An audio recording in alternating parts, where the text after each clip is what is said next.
បាទសូមគោរពស្វាគមន៍បងប្អូនទាំងអស់គ្នាបាទជាពិសេសគឺបងប្អូនដែលមានបញ្ហាលើសឈាមហើយនិងបញ្ហាបេះដូងណាអញ្ចឹងសម្រាប់បងប្អូនដែលមានបញ្ហាបេះដូងចំហបេះដូងចំហលក្ខណៈថាយើងឃើញទុកភ័យឬមួយក៏មានបញ្ហារីកបេះដូងរីកណាតែចាប់ផ្ដើមដំបូងហ្នឹងគឺបងប្អូនឲ្យសាកល្បងជាមួយនឹងរូបមន្តអសតបុរាណមួយនេះបានប៉ុន្តែខ្ញុំក៏សូមបញ្ជាក់ផងដែរថារាល់បងប្អូនដែលមានបញ្ហាបេះដូងខាងលើដូចខ្ញុំរៀបរាប់ហ្នឹងហើយនឹងលើឈាមបងប្អូនគួរតែទៅពិនិត្យពិគ្រោះច្បល់ជាមួយលោកគ្រូពេទ្យឲ្យបានច្បាស់លាស់ហើយព្យាយាមប្រើវិជ្ជបណ្ឌិតធ្វើតាមវិជ្ជបណ្ឌិតរបស់លោកគ្រូពេទ្យឲ្យបានច្បាស់លាស់សិនមុននឹងសាកល្បងនៅរូបមន្តមួយនេះខ្ញុំបានឃើញគេចែករំលែកហើយឃើញថាមានប្រយោជន៍ដល់សង្គមដល់មានប្រយោជន៍ដល់បងប្អូនមួយចំនួនដែលគាត់មានបញ្ហាខ្វះខាតហើយចង់សាកល្បងជាមួយនឹងរូបមន្តអក្សរបុរាណខ្មែរបងប្អូនអាចសាកល្បងជាមួយនឹងរូបមន្តមួយនេះបានអញ្ចឹងគឺងាយមែនទែនពេលខ្លះ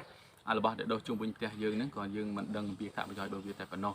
នេះខ្ញុំនឹងមកចែករំលែកនៅរបស់ដែលដុសនៅក្នុងវត្តនៅក្នុងគៀនផ្ទះបងប្អូនដាំហ្នឹងដាំលំអផ្ទះហ្នឹងវាសុទ្ធសឹងតែជាប្រយោជន៍ប៉ុន្តែបងប្អូនយកវាឲ្យខ្លាចជាប្រយោជន៍មកគឺវាយើងបានប្រយោជន៍ពីវាគាត់ថាពេលខ្លះបងប្អូនក៏អត់ដឹងពីប្រយោជន៍របស់វាតែប៉ុណ្ណោះឯងនេះខ្ញុំមកចែករំលែកនៅរូបមន្តមួយសម្រាប់បងប្អូនដែលមានបញ្ហាលើសឈាមបញ្ហាបេះដូងណាបញ្ហាបេះដូងរីកបេះដូងចំហបាទប៉ុន្តែបងប្អូនព្យាយាមបន្តិចណាបើទៅទទួលបាននៅប្រសិទ្ធភាពផងដែរមិនមែនដាក់ទៅដឹងថាទទួលបានផល 100% ខ្ញុំមិនបានធានាជូនបងប្អូនទេប៉ុន្តែអីដែលជាជំរើសបងប្អូនអាចមានជំរើសគឺបងប្អូនអាចសាកល្បងបានបាទអញ្ចឹងរូបមន្តគឺយើងប្រើផ្ការាំងភ្នំណាផ្ការាំងភ្នំផ្កាវាគឺកញ្ចុំស្អាតមែនទែន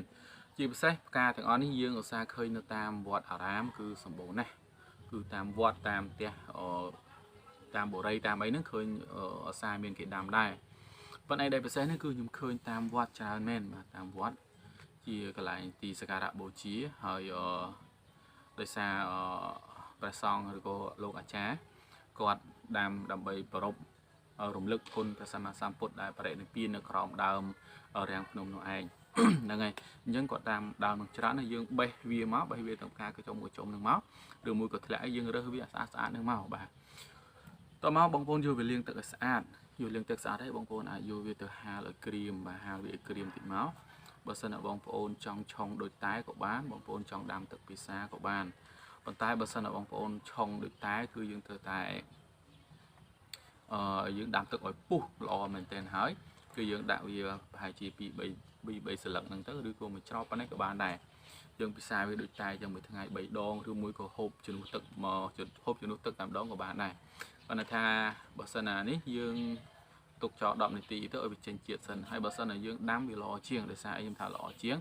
ទឹកពុះក្តៅយើងដាក់ថ្នាំហ្នឹងទៅវាចេញជាតិ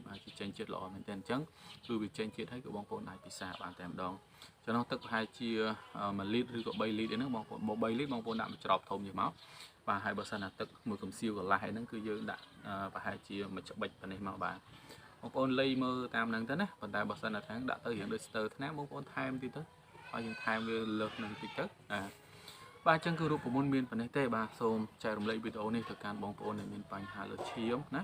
លើសឈាមនោះគឺកើតច្រើនមែនទែនសម្រាប់សង្គមខ្មែរយើងលើឃើញថាមានបញ្ហាលើសឈាមច្រើន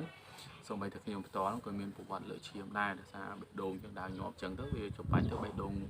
ច្បាច់ញាប់ទៅដើរញាប់ឈាមនេះច្រាលហើយបាទអញ្ចឹងគឺឈាមលើសហើយវាមានកត្តាជាច្រើនបញ្ហាធាត់លើខ្លាញ់ហ្នឹងសិតរឿងនាំនៅលើឈាមហើយ